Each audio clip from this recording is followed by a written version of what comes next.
अस्सलामुअलैकुम guys, welcome back. आज का हमारा टॉपिक है 4.6 का, इसका नेम है रैंक। आज के टॉपिक में हम अपने मैट्रिक्स की रैंक फाइंड करना सीखेंगे। हम सीखेंगे कि रैंक क्या होता है और हम उसे किस तरह से फाइंड कर सकते हैं। बट आपने ये याद रखना है कि जब हम रैंक की बात करते हैं तो हमारे पास जो है दो चीज़ें बहुत इम्पोर्टेंट होती हैं जो रैंक में कंट्रीब्यूट कर रही होती हैं। वो होती हैं row space and column space. ठीक है, तो row space and null space के बारे में हम ऑलरेडी अपनी सीरीज़ में लीनियर अलजेब्रा की, आई होप आपने वो एक्सेस ज़रूर की होगी, उसमें डिस्कस कर चुके हैं। आज फिर भी थोड़ा बहुत हम देख लेंगे रो स्पेस कॉलम स्पेस के बारे में, बट जो मेन टॉपिक है हमारा वो रैंक है, और रैंक में हम जो है वो रो स्पेस को डिस्कस करेंगे। रो स्पेस हमारे पास क्या होता है, यहाँ पर रो स्पेस की हमें एक डेफिनेशन दी गई है। The set of all linear combination of the row vector is called row space of A and is denoted by row of A. हमारे पास जितने भी लीनियर कॉम्बिनेशन होंगे रो वेक्टर्स के, वो हमारे पास क्या होंगे, रो स्पेस होंगे। उसे हम डिनोट कैसे करेंगे, डिनोट करेंगे ROWA, इससे हम डिनोट करेंगे। नेक्स्ट हमारे पास जो बात है वो बहुत इंपॉर्टेंट है। Each row has n entries. हमारे पास हर रो की कितनी एंट्रीज़ होती हैं, ऑफ कोर्स n एंट्रीज़ होती हैं। ऐसा तो नहीं होता ना कि किसी का ऑर्डर जो है वो 4 है तो उसकी जो रो की एंट्रीज़ हैं वो 5 हो, ऐसा नहीं होता, n एंट्रीज़ होती हैं। So row of A is a subspace of R of n।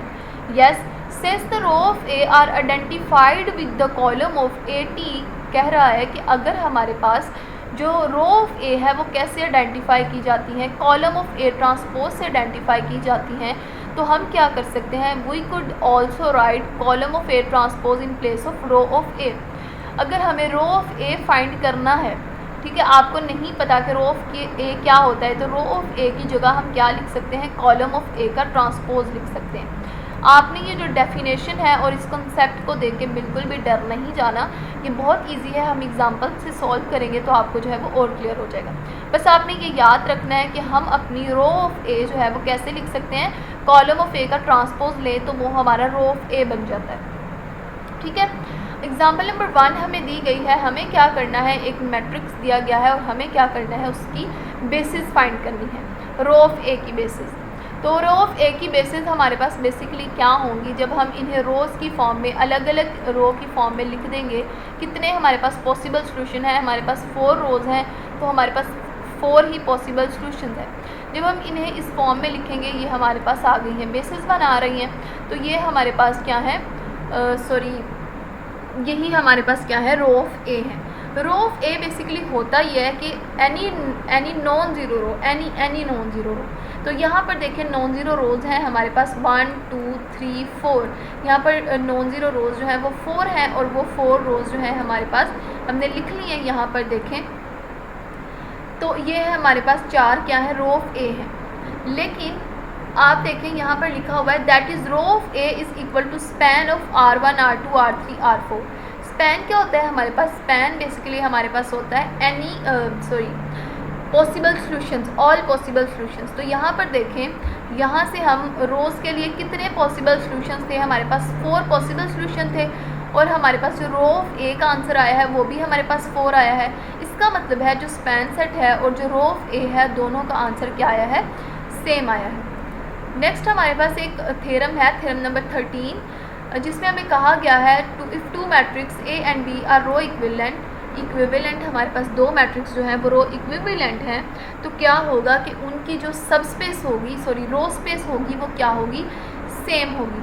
जब भी हमारे पास 2 मैट्रिक्स ए और बी हों और वो रो इक्विवेलेंट हो, तो क्या होता है कि उनकी जो रो स्पेस है वो सेम होती है। अब रो इक्विवेलेंट क्या होता है, ये हम ऑलरेडी डिस्कस कर चुके हैं। रो इक्विवेलेंट का मतलब होता है कि अगर मैट्रिक्स ए में हमारे पास कोई कॉलम है, जैसे यहाँ पर आप समझ लें कि मेरे पास यहाँ पे 2 कॉलम्स हैं और यहाँ पर भी 2 कॉलम्स हैं, ये ए मैट्रिक्स है एंड सेकंड हमारे पास ये बी मैट्रिक्स है। अगर मैं मैट्रिक्स ए में अपने फर्स्ट कॉलम को 2 से मल्टीप्लाई करूँ, ये फॉर एग्जांपल दे रही हूँ, आप किसी भी चीज़ से मल्टीप्लाई करें तो क्या हो, कोई दूसरा वेक्टर जो है वो जनरेट हो जाए। तो वैसा ही हो रहा हो बी मैट्रिक्स में भी, कि अगर यहाँ पे आप मैट्रिक्स ए को 2 से मल्टीप्लाई कर रहे हैं तो बी में भी आप मैट्रिक्स ए में आप कॉलम 2 को मल्टीप्लाई कर रहे हैं, ठीक है, कॉलम ए को मल्टीप्लाई कर रहे हैं 2 से, तो मैट्रिक्स बी में भी आप क्या करेंगे, कॉलम ए को ही 2 से मल्टीप्लाई करें और उससे जो है आपका कॉलम 2 जनरेट हो रहा हो, मतलब दोनों पे सेम ऑपरेशन अप्लाई हो रहे हो तो सेम आंसर आ रहा हो। सेम आंसर का हरगिज़ ये मतलब नहीं है कि जो कॉलम इसमें जनरेट हो रहा है सेम एज सेम वैल्यू जो है वो मैट्रिक्स बी में जनरेट हो रही हो, ऐसा नहीं है। मतलब ये है कि अगर इसमें आपने कुछ ऑपरेशन अप्लाई किया था तो उससे आपका जो है कोई दूसरा कॉलम जनरेट हो गया, जब आपने किसी दूसरे मैट्रिक्स में उसी रो पर उसी कॉलम पे आपने वही ऑपरेशन अप्लाई किया तो उससे जो है वो उससे दूसरा कॉलम जो जनरेट हो गया इसे हम कहते हैं रो इक्विवेलेंट। तो यहाँ पर हमें कहा गया है कि अगर हमारे पास दो मैट्रिक्स रो इक्विवेलेंट हैं तो उसकी जो रो स्पेस होगी वो हमारे पास सेम होगी। ये नेक्स्ट एग्जांपल हमारे पास आएगी, उसमें हमने डिस्कस करना है कि वो कैसे रो जो है वो सेम होगी, ठीक है। एंड नेक्स्ट जो एक हमारे पास बहुत इंपॉर्टेंट बात है, इफ़ बी इज़ इन एचनल फॉर्म, हमें क्या करना होता है कि अगर बी हमारे पास एचनल फॉर्म है उसकी जो नॉन ज़ीरो रोज़ होंगी वो हमारे पास बेसिस बनाएंगी, ऑफ कोर्स वो बेसिस बनाएंगी। लेकिन यहाँ पे देखिए एचनल फॉर्म में कौन सा मैट्रिक्स है हमारे पास बी, और वो बेसिस बनाएंगी किसके लिए, बी के लिए। लेकिन यहाँ पे कहा गया है कि वो रो स्पेस बना रही होंगी ए के लिए बी और बी के लिए भी, ठीक है। वो मैट्रिक्स क्या है मैट्रिक्स बी, लेकिन वो रो स्पेस भी बना रही होगी, ए के लिए भी रो स्पेस बना रही होगी क्योंकि वो रो इक्विवेलेंट होगी। ये हम नेक्स्ट एग्जांपल में भी देखते हैं, ठीक है। नेक्स्ट हमारे पास एग्जांपल है, example number 2, find the basis for the row space, the column space and null space, ठीक है। यहाँ पे हमें दो मैट्रिक्स दिए गए हैं, मैट्रिक्स ए दिया गया है और मैट्रिक्स बी दिया गया है। मैट्रिक्स ए हमारे पास ये है एंड मैट्रिक्स बी क्या है हमारे पास, वो जो है वो एचनल फॉर्म में है, ठीक है। तो हमने पढ़ा था कि जब हमारे पास ये एचनल फॉर्म में आ रहा होगा तो रो स्पेस हमारे पास सेम होगी दोनों मैट्रिक्स के लिए। तो चलिए वो वाला थ्योरम जो है वो भी अप्लाई करके देखेंगे हम। लेकिन हमने ये भी पढ़ा था कि अगर हम अपने कॉलम स्पेस का ट्रांसपोज लें, अगर कॉलम स्पेस का ट्रांसपोज लें तो वो हमारे पास जनरेट कर देता है, क्या जनरेट कर देता है हमारे पास, रो ऑफ ए जनरेट कर देगा। तो चलिए पहले हम ऐसा कर लेते हैं, पहले कॉलम ऑफ ए फाइंड करते हैं, उसका ट्रांसपोज लेके देखते हैं कि क्या वो रो ऑफ ए जनरेट करता है या फिर नहीं करता। तो उसके लिए हम क्या करेंगे, आपको पता है एचनल फॉर्म वाला जो हमारे पास मैट्रिक्स है उसमें हम चेक करेंगे कि हमारे पास कितनी पिवट पोजीशंस हैं, ठीक है। ये हमारे पास एचनल फॉर्म है और ये दोनों मैट्रिक्स क्या हैं, रो इक्विवेलेंट हैं।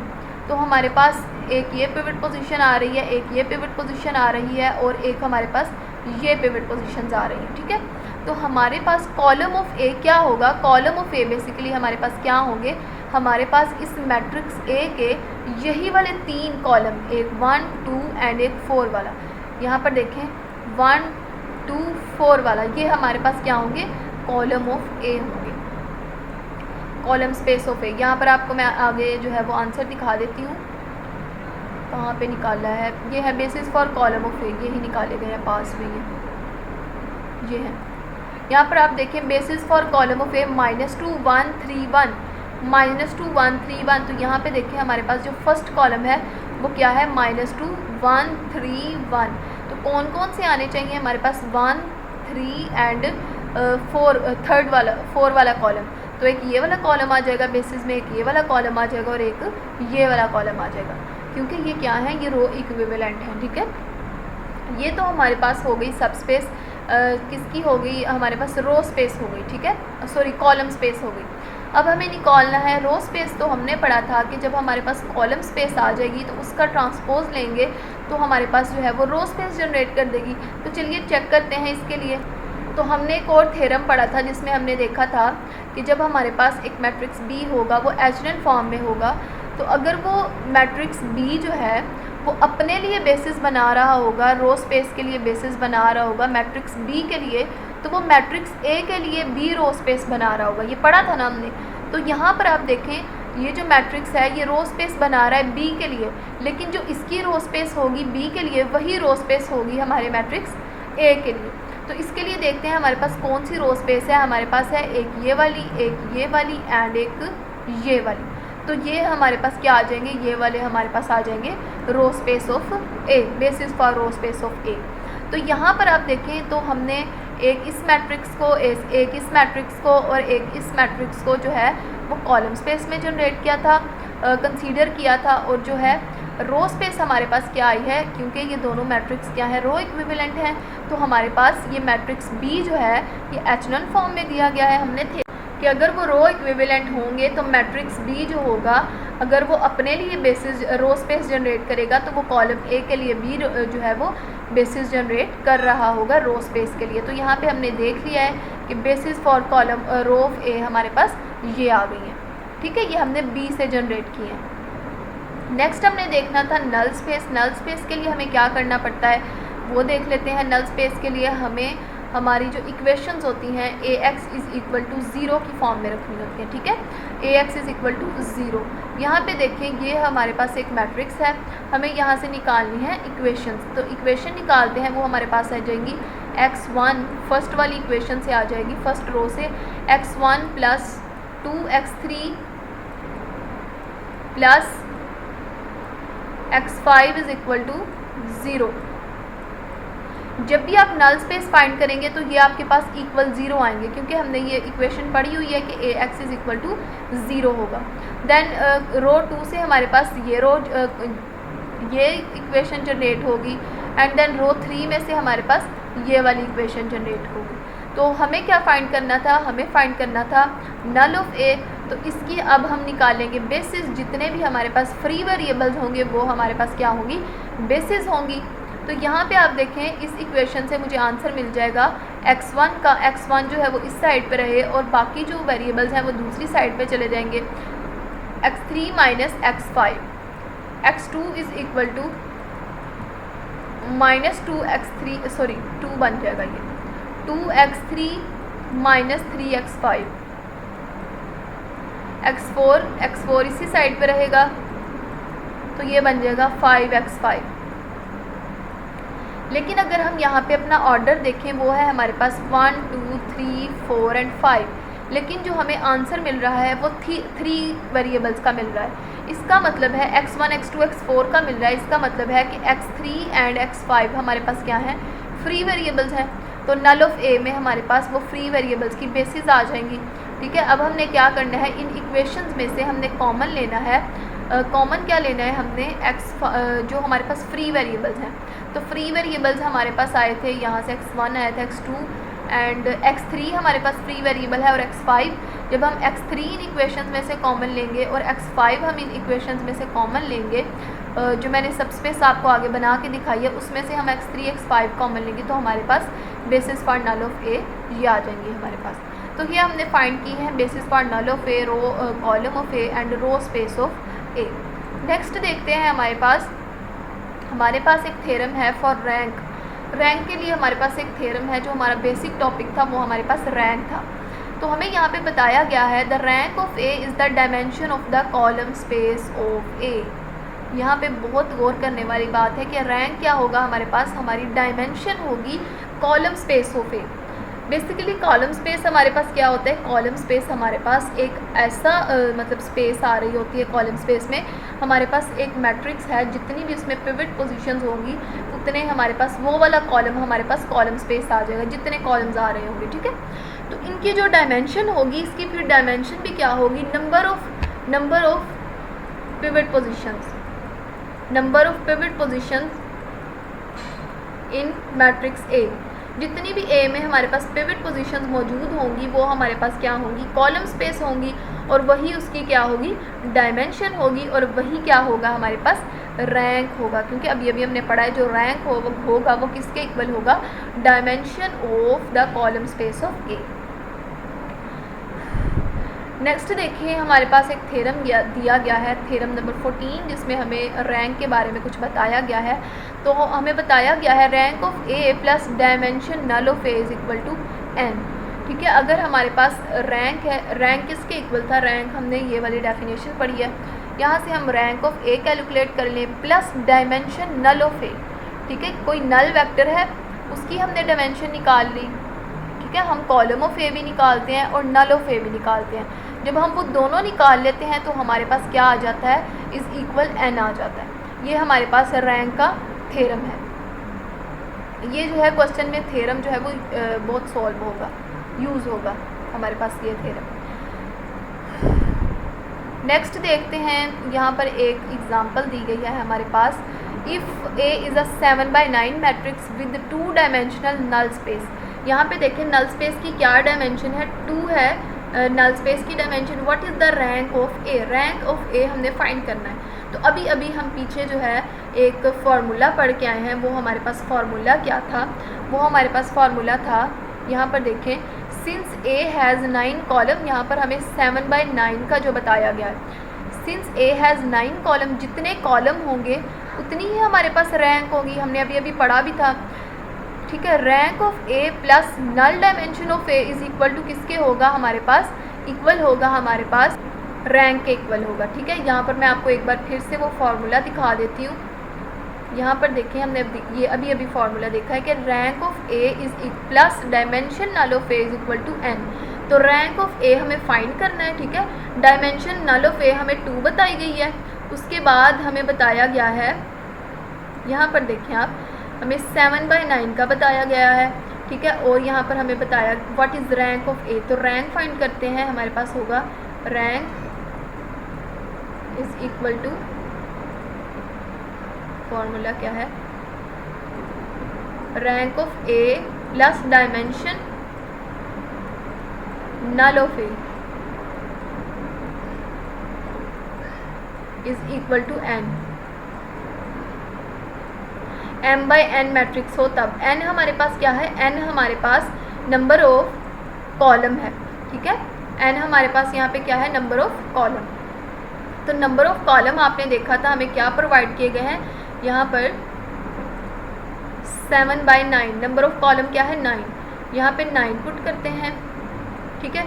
रैंक ऑफ ए हमने फाइंड करना है, तो यहाँ पे हम ए को ऐसे ही रहने देते हैं, plus dimension for null of A हमें क्या बताई गई है, 2 बताई गई है, 2 इधर रहेगा, ठीक है। हमने क्या फाइंड करना है, रैंक फाइंड करना है ए का, ए इसी साइड पे रहेगा, तो जो 2 है वो दूसरी साइड पे जाके माइनस हो जाएगा, तो 9 - 2 हमारे पास क्या आ जाएगा, ए इज़ इक्वल टू 7। ये हमारे पास रैंक होगा। नेक्स्ट हमारे पास एक पार्ट बी है, उसमें जो है क्या कहा गया है, could a 6/9 matrix have 2 dimensional null space. हमें चेक करना है कि क्या हमारे पास एक 6/9 मैट्रिक्स है, उसकी जो है डायमेंशन जो है वो 2 हो सकती है नल स्पेस के लिए, तो ये हमें चेक करना है। तो यहाँ पर जो आंसर दिया गया है, no if a 6/9 matrix call it B had 2 dimensional null space it would have to rank 7। यानी कि हमारे पास जो फार्मूला था वो था रैंक ऑफ ए, ठीक है, मैं ए लिख रही हूँ, rank of A plus dimension for null of A क्या होगी 2। यहाँ पे हमें पूछा गया है कि क्या 2 के इक्वल होगी या फिर नहीं, तो हम पुट करके देख लेते हैं कि वो 2 के इक्वल है। अगर तो गलत आंसर आएगा तो हम कह देंगे नहीं, वो किसके इक्वल होगा, रोज़ कॉलम्स के इक्वल। और कॉलम क्या है यहाँ पे 9, तो यहाँ पे 9 पुट कर लेते हैं। तो यहाँ पे देखें अगर रैंक हम फाइंड कर ले तो ये हमारे पास आ जाता है 7। तो यहाँ पे हमें कहा गया है कि अगर उसका जो ऑर्डर है, डायमेंशन जो है आप कह रहे हैं कि 2 हो, तो अगर वो 2 होगी तो यहाँ पे क्या होगा, उसका रैंक 7 आएगा बाय द थ्योरम से हमने देखा है। But the column of B are not vector in R7। लेकिन जो हमारे पास क्या है, कॉलम है बी के कॉलम्स, वो हमारे पास R6 में नहीं आ रहे। And so the dimension of column of B can not exceed 6, क्योंकि यहाँ पे जो हमें ऑर्डर बताया गया है रोज़ का वो क्या है 6, ठीक है, यानी कि R की पावर 6। लेकिन जो हमारे पास डायमेंशन आ रही है, अगर हम 2 को रखें, नल स्पेस की डायमेंशन अगर 2 को रखें तो हमारे पास जो रैंक आ रहा है वो 7 आ रहा है। इसका मतलब है वो R6 में एग्जिस्ट ही नहीं करता। तो इसका मतलब है कि ये आंसर क्या हो जाएगा, रॉन्ग हो जाएगा, और हम कहेंगे कि ये 2 डायमेंशन जो है वो नहीं रखता हमारे पास मैट्रिक्स।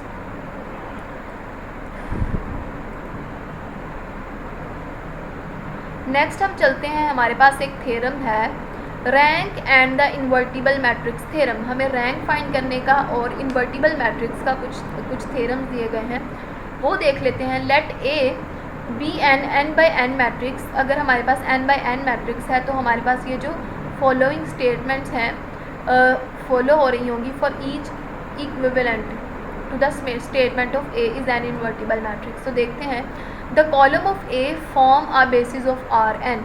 तो ये हमने देखा था कि जितने हमारे पास कॉलम होंगे, कॉलम ऑफ ए होंगे, उनकी बेसिस कितनी होगी, आर की पावर एन होगी। आर की पावर एन से ज़्यादा नहीं हो सकती। देन अगेन वही बात है कि कॉलम ऑफ ए हमारे पास क्या होगा, डायमेंशन फॉर कॉलम ऑफ ए किसके इक्वल होगी, एन के इक्वल होगी, एन से ज़्यादा नहीं होगी। जितनी हमारे पास कॉलम ऑफ ए की डायमेंशन होगी उतना हमारे पास क्या होगा, एन होगा। और ये एन क्या है हमारे पास, ये कॉलम है, ये हम देख चुके हैं। नेक्स्ट है हमारे पास रैंक ऑफ ए किसके इक्वल होगा, हमारे पास एन के इक्वल होगा। नेक्स्ट है हमारे पास नल ऑफ ए की किसके इक्वल होगा, ज़ीरो के इक्वल होगा। डायमेंशन फॉर नल ऑफ ए किसके इक्वल होगी, ज़ीरो होगी। यानी कि एक मैट्रिक्स है हमारे पास जिसमें सारे जो है वो ज़ीरो ज़ीरो एलिमेंट्स हैं, तो उसकी जो डायमेंशन होगी वो हमारे पास क्या होगी, ज़ीरो होगी। नेक्स्ट हम देखते हैं, हम अपने एक्सरसाइज के क्वेश्चन की तरफ आते हैं अब। और हमें कहा गया है in exercise 1 to 4 assume the matrix A is a row equivalent to B without calculation list rank dimension null of A then find basis column of A row of A and for null of A और B दिए गए हैं, ठीक है। वो हमारे पास क्या है, रो इक्विवेलेंट है। रो इक्विवेलेंट है हमारे पास, हमने उसके लिए डिफरेंट चीज़ें जो है वो फाइंड करनी है। यहाँ पर ये देखें, यहाँ पर लिखा हुआ है the matrix B is in echelon form there are 2 pivot columns. ये हमारे पास पिवट कॉलम्स हैं, ये तो ये हमारे पास क्या होगी, ये हमारे पास कॉलम ऑफ ए होंगे, कितने होंगे, 2 होंगे। ये हमारे पास बेसिस बना रही होंगी कॉलम ऑफ ए की, ये हमारे पास, ठीक है। देयर आर 2 पिवट रोज़, रोज़ के अंदर देखें तो कितनी पिवट रोज़ आ रही हैं, 2 आ रही हैं।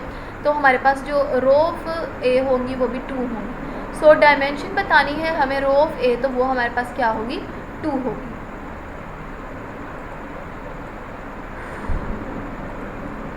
नेक्स्ट देखें, there are 2 pivot columns without pivot, ठीक है। फ्री वेरिएबल जितने भी होंगे वो हमारे पास क्या होंगे, नल ऑफ ए होंगे। तो फ्री वेरिएबल्स की वो बता रहे हैं कि 2 वेरिएबल्स ऐसे हैं जिनकी पिवट पोजीशन नहीं है, तो वो हमारे पास फ्री वेरिएबल्स हैं। तो हमारे पास क्या आ जाएगी, नल ऑफ ए की डायमेंशन 2 आ जाएगी। अब basis for column of A is pivot column of A is this.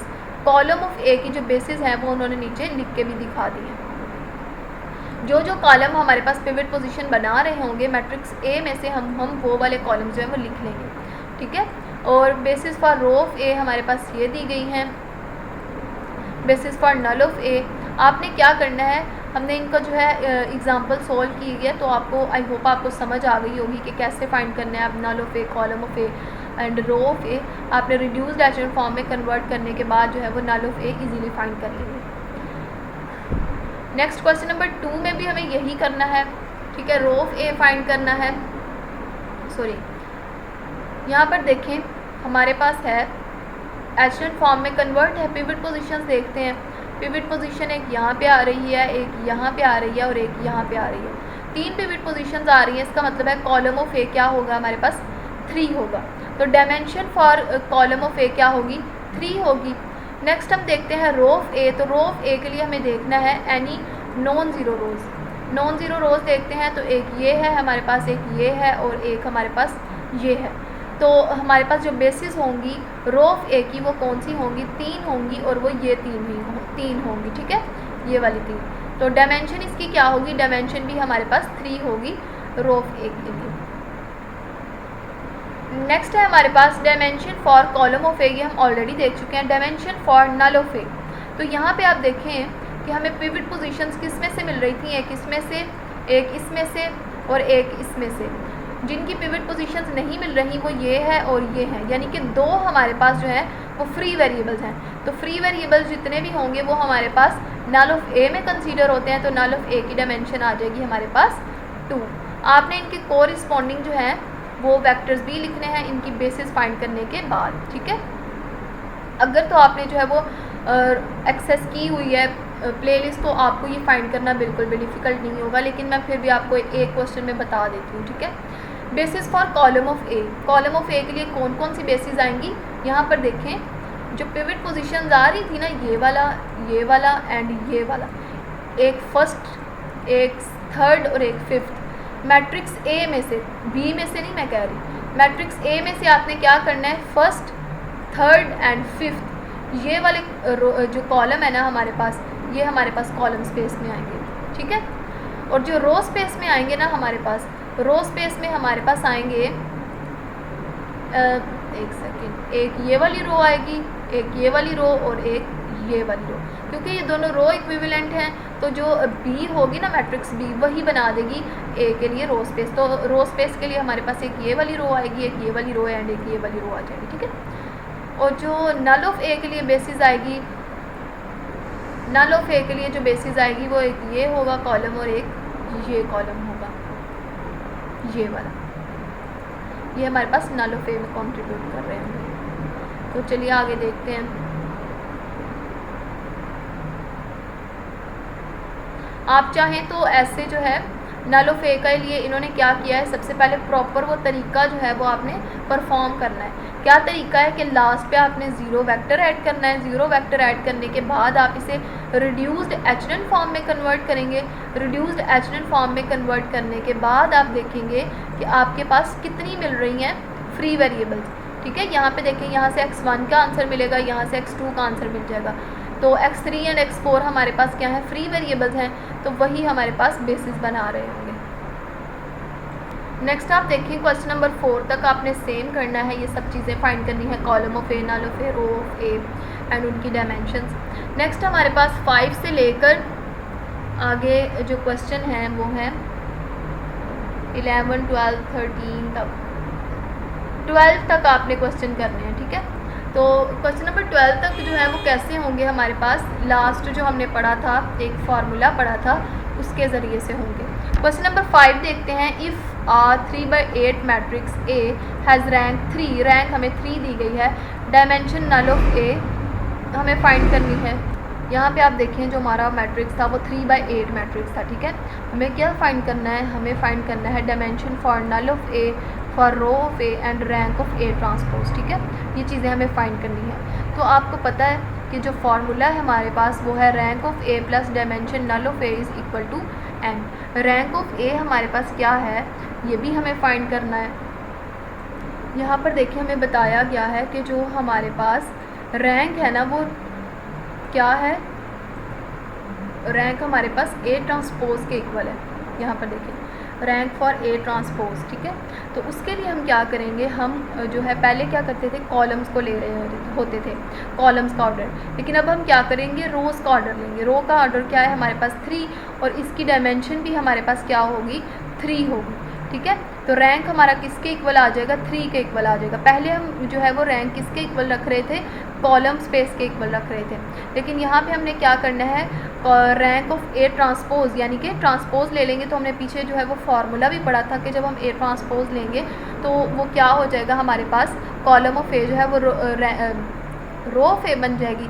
इसलिए हमने जो है यहाँ पर रो ऑफ ए यूज़ किया।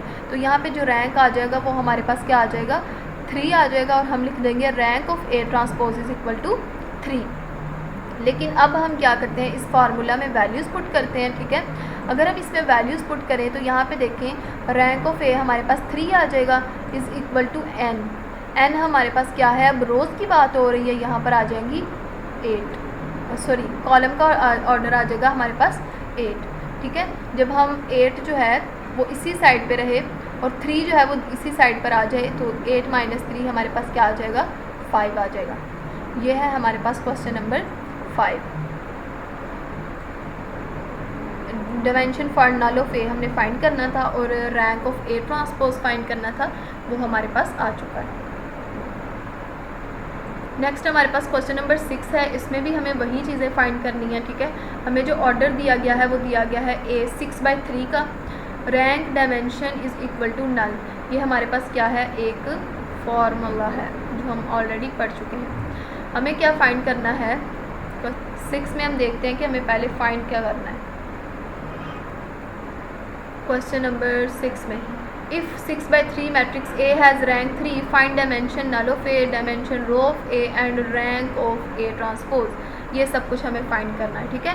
Dimension for null of A, dimension for row of A, dimension for rank of A transpose. तो चलिए ये फाइंड करते हैं। क्वेश्चन नंबर 6 में यहाँ पर देखें जो हमें ऑर्डर दिया गया है वो 6/3 का है। रैंक हमें क्या बताया गया था, रैंक आप देखेंगे पीछे तो हमें बताया गया है 3 इस फार्मूले में पुट करेंगे और डायमेंशन नल ऑफ ए हमने फाइंड करना है, तो यहाँ पर n आ जाएगा और जो कॉलम का ऑर्डर है वो हमारे पास क्या है 3, तो यहाँ पर 3 आ जाएगा। ठीक, जब ये 3 दूसरी साइड पे जाके माइनस होगा तो हमारे पास क्या जनरेट कर देगा, 0 जनरेट कर देगा, यानी कि dimension for null of A हमारे पास क्या आ गई है, 0 आ गई है। ठीक है, अब हमने सेकंड चीज़ क्या निकालनी थी, रैंक निकालना था। रैंक हमारे पास क्या आया है, 3 आया है। ठीक है, तो रैंक का जो ट्रांसपोज निकालना था, यानी कि हमें क्या निकालना था, रैंक निकालना था और उसका ट्रांसपोज निकालना था। तो अगर हम 3 का ट्रांसपोज लें तो वो हमारे पास क्या आ जाएगा, 3 आ जाएगा। नेक्स्ट क्वेश्चन नंबर 7 की तरफ चलते हैं। ये क्वेश्चन नंबर 7 है हमारे पास, उसकी पहले स्टेटमेंट रीड करते हैं। क्वेश्चन नंबर 7 में हमें कहा गया है suppose a 4/7 matrix A has 4 pivot columns, मतलब उसकी पिवट कॉलम्स क्या हैं, 4 हैं। तो इस column of A is equal to R4, is null of A is equal to R3, explain your answer. हमें क्या किया गया है, एक मैट्रिक्स दिया गया है 4/7, उसका ऑर्डर है 4 रोज़ हैं और 7 क्या है हमारे पास कॉलम्स हैं। तो चलिए यहाँ से हम आंसर देखते हैं। हमारे पास जो आंसर है, नंबर ऑफ़ रोज़ कितनी है हमारे पास, नंबर ऑफ़ पिवट पोजीशंस के इक्वल है 4। ठीक है, belong to R4 number it's, यहाँ पे देखिए मैंने एक मैट्रिक्स बनाया है जिसमें जो कॉलम है वो 7 है। ठीक है, एक इस कॉलम में पिवट पोजीशन है, एक इस कॉलम में, एक इस कॉलम में और एक इस कॉलम में। ठीक है, लेकिन हमारे पास जो रोज़ हैं वो 4 ही हैं। ठीक है, 4 हमारे पास रोज़ हैं और 4 ही हमारे पास पिवट पोजीशंस आ रही हैं। तो इसका मतलब है कि नल स्पेस जो है वो हमारे पास 3 नहीं होगी, क्योंकि हमारे पास जितनी रोज़ हैं उतनी हमें पिवट पोजीशंस मिल गई हैं। ठीक है, तो हमारे पास जो है वो नल ऑफ ए जो है वो R3 में से बिलोंग नहीं कर रहा होगा। ठीक है, नेक्स्ट हमें कहा गया है as it's rank 4 so it's dimension will not R3।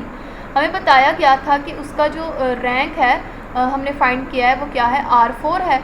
ठीक है, अगर उसका जो रैंक है वो R4 है तो उसकी डायमेंशन जो है वो R3 में से बिलोंग नहीं करेगी। ये है हमारा आंसर हमारे क्वेश्चन नंबर 7 का। क्वेश्चन नंबर 8 है हमारे पास। क्वेश्चन नंबर 8 में कहा गया है suppose a 5/6 matrix A has 4 pivot position, 4 उसके अंदर पिवट पोजीशन है। What is dimension for null of A column of R4।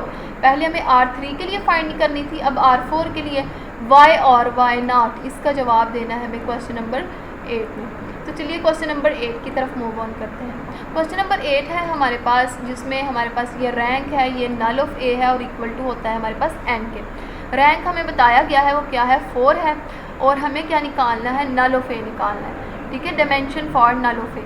तो यहाँ पे हम जो है वैल्यूज़ पुट करेंगे, यहाँ पे 4 और यहाँ पे 6। जब 4 जो है वो इस साइड पे जाएगा तो वो माइनस हो जाएगा, तो हमारे पास जो डायमेंशन आ जाएगी फॉर नल ऑफ ए वो हमारे पास आ जाएगी 2 के इक्वल। ठीक है, यहाँ पर आ गया 2 के इक्वल। सेकंड हमें चेक करना है कि क्या कॉलम ऑफ ए R4 के इक्वल है या फिर नहीं है। यहाँ पे देखें जो हमें ऑर्डर दिया गया था वो था हमारे पास 5/6 का, यानी कि हमारे पास जो रोज़ थी वो कितनी रोज़ थी, 6 रोज़ थी, 1 2 3 4 5 एंड 6। ठीक है, उन 6 रोज़ में से हमारे पास जो 2 हैं वो हमें फ्री वेरिएबल्स दे रहे हैं। ठीक है, डायमेंशन फॉर नल ऑफ ए से हमें यही पता चल रहा है ना कि 2 जो है हमारे पास फ्री वेरिएबल्स हैं। अगर 2 हमारे पास फ्री वेरिएबल्स हैं तो बाकी हमारे पास कितने होंगे, वो हमारे पास कॉलम ऑफ ए होंगे। और कॉलम ऑफ ए अगर हम नल ऑफ ए से निकाल दें, यानी कि टोटल ऑर्डर में से टोटल ऑर्डर हमारे पास क्या है, 6 है, और उसमें से डायमेंशन फॉर नल ऑफ ए निकाल दें तो हमारे पास क्या बचता है, 4 बचता है कॉलम ऑफ ए। तो यस वो R4 में लाइक कर रहा होगा, वो उसके इक्वल होगा। ठीक है, ये नीचे एक्सप्लेनेशन लिखी हुई है जो मैंने आपको बताई है। ठीक है, नेक्स्ट है हमारे पास क्वेश्चन नंबर 9 की तरफ चलते हैं। क्वेश्चन नंबर 9 में हमें कहा गया है if the null space of a 5/6 matrix is A is 4 dimension. ठीक है, अब हमें नल स्पेस की वैल्यू बताई गई है 4। What is the dimension of the column space of A. 5/6 matrix है, उसमें हमें डायमेंशन बताई गई है नल ऑफ ए की जो कि है 4। ठीक है, यहाँ पर आए, हमें डायमेंशन बताई गई है नल ऑफ ए की क्या थी, 4 थी। फार्मूला में पुट करते हैं। फार्मूला आपको पता है हमारे पास क्या होता है, rank plus null of A is equal to n। तो यहाँ पर dimension for null of A 4 आई है, तो यानी कि रैंक हमारे पास कितना होगा 6 माइनस नल ऑफ ए। हमारे पास जो ऑर्डर था, अगर हम ऑर्डर की बात करें, यहाँ पर ऑर्डर हमारे पास क्या आया था, यहाँ पर देखें जो हमें ऑर्डर दिया गया था वो दिया गया था 5/6 का, और जो हमें जो है वो बताई गई है नल स्पेस की डायमेंशन वो क्या है, हमारे पास 4 है। सॉरी, हमारे पास जो डायमेंशन है वो मैट्रिक्स ए की डायमेंशन है, मुझे जो है वो मिस्टेक हो गई थी। तो हमें फाइंड करनी है dimension for column space of A. तो यहाँ पर देखें dimension for null of A हमारे पास क्या है, 4 है, और रैंक ऑफ ए हमारे पास क्या है, रैंक हमारे पास क्या होता है, कॉलम स्पेस के इक्वल। तो जो हमारे पास ऑर्डर था उसमें कॉलम की स्पेस क्या थी, हमारे पास 6 थी। जब हम 6 माइनस नल ऑफ ए करेंगे तो हमारे पास क्या ऑर्डर आ जाएगा, 2 का ऑर्डर आ जाएगा। So dimension for column of A हमारे पास क्या है, 2 है, और रैंक भी उसी के इक्वल होता है। आपको पता है जितनी कॉलम स्पेस हो उतना ही हमारे पास रैंक होता है, ये हमने डेफिनेशन भी देखी थी। नेक्स्ट है हमारे पास क्वेश्चन नंबर 12 तक क्वेश्चन है, आपने क्वेश्चन नंबर 10 खुद सॉल्व करना है। नेक्स्ट हमारे पास क्वेश्चन नंबर 11 है, ये मैं आपको करवा देती हूँ, ठीक है।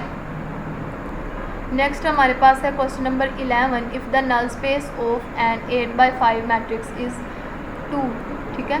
हमारे पास जो नल स्पेस की डायमेंशन है वो है 2। What is the dimension of the row space of A, row space की हमें डायमेंशन निकालनी है। तो चलिए हम इसका सोल्यूशन देखते हैं। हमारे पास है क्वेश्चन नंबर 11 ही देखा है ना, यस क्वेश्चन नंबर 11 ही था। तो यहाँ पर देखें जो dimension for null of A हमें बताई गई थी वो थी 2 के इक्वल, ठीक है।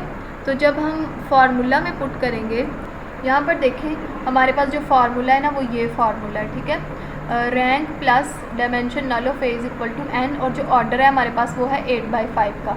हमें जो डायमेंशन बताई गई है फॉर नल ऑफ ए वो हमारे पास 2 है, ठीक है। यहाँ पे हम 2 पुट करेंगे, और जो हमारे पास 8/5 ऑर्डर है तो कॉलम हमारे पास उसका क्या ऑर्डर है, 5 है। जब हम यहाँ से रैंक निकालेंगे तो हमारे पास रैंक आ जाएगा 3। 5 माइनस 2 जब करेंगे तो हमारे पास 3 आ जाएगा, ठीक है। तो हमें क्या करना था, रो ऑफ ए का डायमेंशन निकालना था, सब स्पेस निकालनी थी, ठीक है। तो यहाँ पर देखें आप, तो हमारे पास 3 आया है, किसके लिए, रैंक आया है हमारे पास 3। इसी से हम जो है वो रो ऑफ ए कैसे फाइंड करेंगे, देखें dimension for row of A is equal to dimension for column of A और इक्वल टू रैंक। इन तीनों के दरमियान जो है वो रिलेशन आप देखें कैसे बना है। जो हमारे पास रो ऑफ ए की डायमेंशन होती है वो किसके इक्वल होती है, कॉलम ऑफ ए की डायमेंशन के, और हमने देखा है कि रैंक की डायमेंशन हमारे पास किसके इक्वल होती है, कॉलम ऑफ ए के। इसीलिए हमारे पास जो रो ऑफ ए है उसकी डायमेंशन डायरेक्ट हमारे पास रैंक के इक्वल आ जाएगी। तो ये थी आज तक की वीडियो। आई होप आपको जो है वो समझ आ गई होगी। हमने रैंक फाइंड किया, कॉलम स्पेस फाइंड करनी सीखी, row space and null space as well. तो आई होप आपको जो है वीडियो पसंद आ गई होगी। तो अगर आपको वीडियो पसंद आए तो इसे लाइक ज़रूर कीजिएगा, शेयर ज़रूर कीजिएगा, चैनल को सब्सक्राइब ज़रूर कीजिएगा। Thank you so much.